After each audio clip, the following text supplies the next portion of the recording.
Nous voilà avec la box du mois de mai. Je rentre à peine du Japon où j'ai découvert des fromages surprenants. Je vous en parlerai dans une prochaine vidéo. J'étais avec Louis-San et je vous ai presque ramené un fromage du Japon pour cette box du mois de mai. Mais allons-y. Pour ce mois de mai, je vous ai préparé un fromage de brebis, un fromage de chèvre et 2 fromages de vache. Pourquoi toujours brebis et chèvre? Parce que c'est la période idéale pour déguster les fromages de brebis et de chèvre. Les chèvres ont mi-bas, il y a beaucoup de lait et le lait est crémeux et on a des fromages qui sont très crémeux, voire coulants. Donc allons-y. Le premier fromage, c'est le fromage de la Dixence, fromage de vache. Dès qu'on parle de Dixence, on parle du Val d'Hérens. Val d'Hérens, c'est le berceau du fromage à raclette avec le Val de Bagne.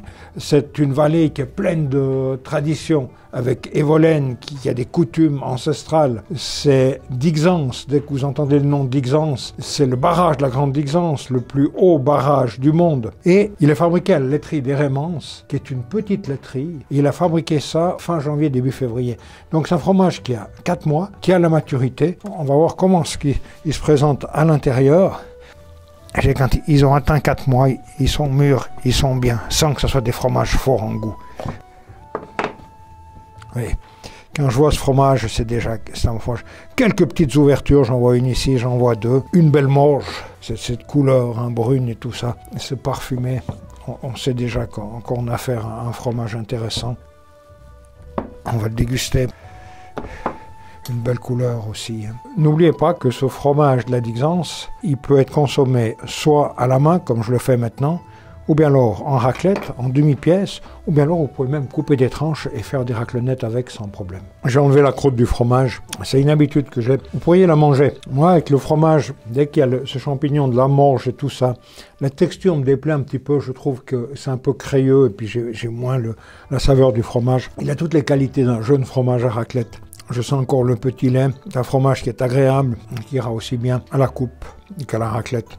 Un bon fromage, ce fromage de la Dixence.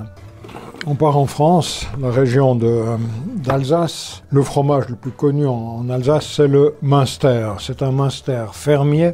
C'est vraiment le fromage emblématique d'Alsace. Vous savez, quand je dois déguster un fromage, la première chose que je fais, c'est de le sentir. Et c'est amusant, dans mon voyage au Japon, on m'a fait la remarque que ça ne se faisait pas du tout là-bas, que c'était un manque de respect pour le produit de le sentir, alors que c'est primordial parce que tout passe par le nez dans la dégustation.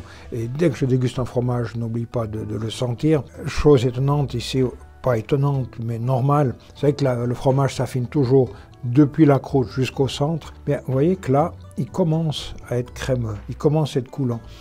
Si maintenant je vais le laisser au chaud pendant une demi-heure, il va couler tout seul.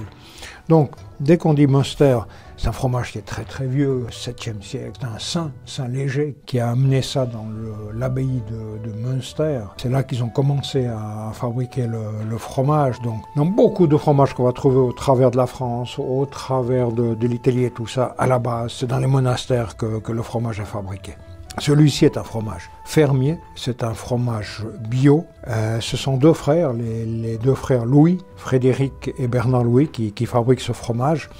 Et quand je déguste un Münster, j'aime pas qu'il soit trop fort.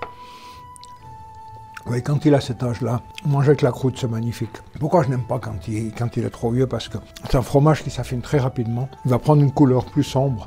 Et il va venir très très fort en goût. On dit que c'est la catégorie de fromages qui puent, qui sont très forts. Quand il est trop affiné, il y a une telle amertume qui va me déranger et qui va empêcher, quand je déguste, d'avoir toutes les subtilités de ce fromage. Vous verrez quand vous allez déguster ce fromage, c'est vraiment subtil, c'est agréable.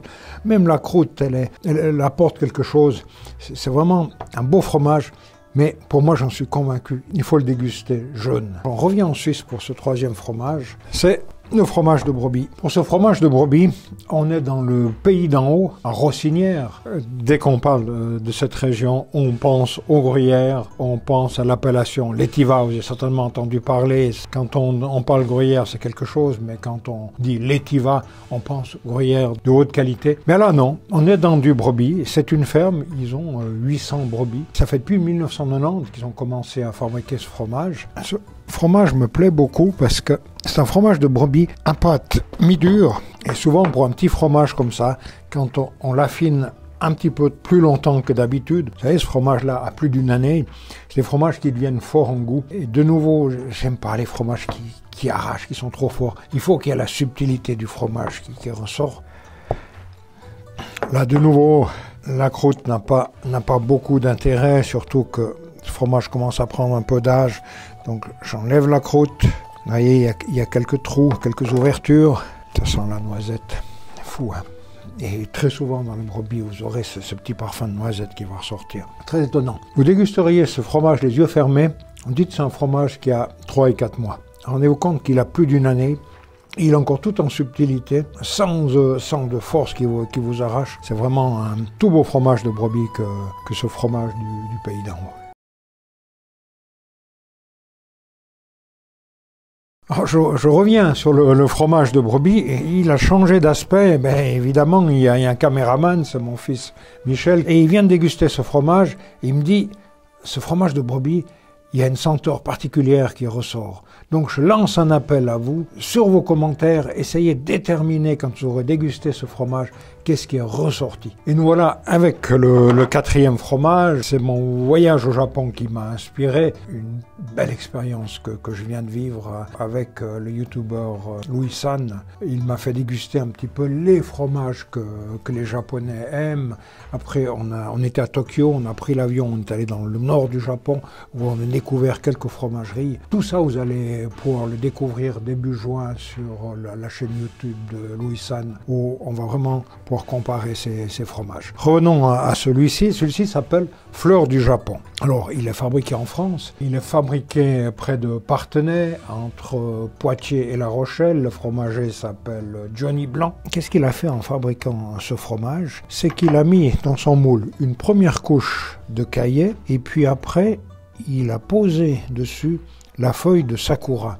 La feuille de sakura, c'est la feuille des cerisiers du Japon. Hein. Vous avez tous vu ces cerisiers en fleurs au mois d'avril au Japon. Eh bien, il reçoit depuis le Japon ces feuilles de cerisier qui sont dans la saumure. Donc, une première couche de caillet, il pose la feuille de cerisier dessus et une deuxième couche de caillet pour faire ce fromage.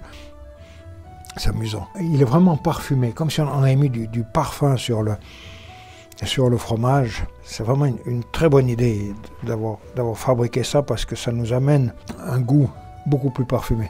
Donc vous voyez la feuille de cerisier qui coupe le fromage, un peu comme s'il était cendré. Pour moi, c'est un produit exceptionnel. C'est des fois, on rajoute dans le fromage des choses qui font un peu gadget et tout ça. Là, cette feuille de sakura amène vraiment un plus dans le fromage. Quand vous allez recevoir ce fromage, peut-être qu'il aura quelques champignons. Ah, ici, non, là, c'est la feuille. Il aura quelques champignons bleutés, verts. Ne vous faites pas de soucis. C'est la nature qui évolue. Et dans mes caves, de temps en temps, des champignons viennent dessus. Vous pouvez manger la croûte, c'est intéressant.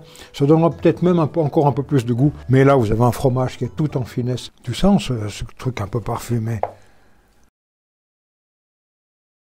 Ça, c'est une bombe. Hein. Oh. Et là, alors ça, c'est... Wow. C'est extraordinaire, c'est une tuerie. Avec mon fils, on est unanime face à ce fromage. La subtilité apportée par cette feuille de sakura, vous verrez, c'est vraiment un fromage parfumé à la feuille de sakura. Et à nouveau, n'hésitez pas à faire des commentaires, parce que c'est vraiment un très très beau fromage. Une partie d'entre vous a choisi la box avec le vin. Dès qu'on parle de chèvre et de brebis, il faut que ce soit un vin qui a beaucoup d'acidité. Raison pour laquelle, pour ce mois-ci, je vous ai choisi un Aïda. Aïda, on l'appelle aussi en Valais païen ou cépage aligoté. C'est un vin qui a du caractère, qui a de l'équilibre, mais qui a surtout cette acidité qui va permettre de se marier avec le fromage de chèvre et le fromage de brebis. Et cette Aïda, c'est de la collection Chandra courte de la cave Provins en Valais. Et ce mois-ci, c'est peut-être une des plus belles boxes que j'ai réalisées. Et je vais plus loin, je crois que c'est mon repas de ce soir. Avec ces 4 fromages, je vais me régaler.